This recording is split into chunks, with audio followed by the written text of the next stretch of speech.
Yeah, well, I am clerk of the course, so the things that I'm synonymous with are giving out the going descriptions, which vary from sort of good to firm through to heavy, depending on weather conditions and how the track takes the rain or the dry weather.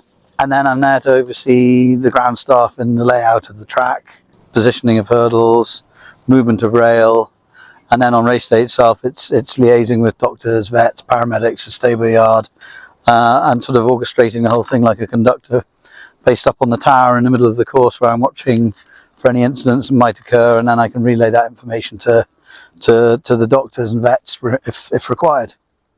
Well, I think we put on good races. We have to be mindful of the population of horse that we can pull from, so races are framed according to what we would like to see and what the BHA recommend we should be putting on. We put everything on from class 2 races down to class 5 races, so we've got a broad spread of races, and as a result these seem to fill quite well, and we've been getting decent and successful field sizes.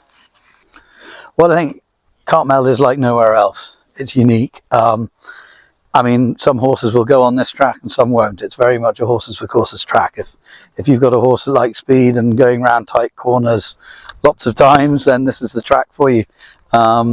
So I think the quirky nature of the track, the fact that we've got the accessibility to the village, the unique setting, it all sells, and I think the way we look after people helps greatly. Yeah, well, they're two valuable races. They're both worth £42,000. I think the winner takes away about £22,000 each. So they're open handicap races, both of them. One's a hurdle, one's a chase. So it's open to any horse who wants to run, and basically they're handicapped on their ability. So the better horses will be carrying a higher weight in those races, and the lower ones will be carrying less weight. They all tend to like it. It's a track that on the whole tends to be kind to horses, and the ground tends to be decent. Being in the Lake District, as we well know, we get quite a lot of rain.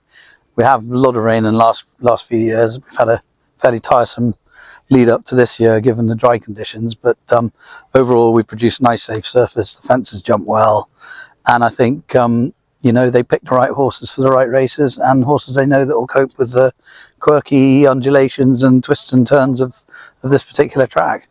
Yeah, well, I think again, as I alluded to earlier, we need to be mindful of what population of racehorses is available to us. Obviously there's a wedge pyramid shape in the population of horses. The better quality ones at the top, there are less of them, and there's lots of class 5 horses. So we need to be mindful of having competitive cards whereby we get plenty of runners, but we don't put something that's really good on and only attract a couple or 2 or 3 runners. So we have to be mindful of that, and it's a fine balance.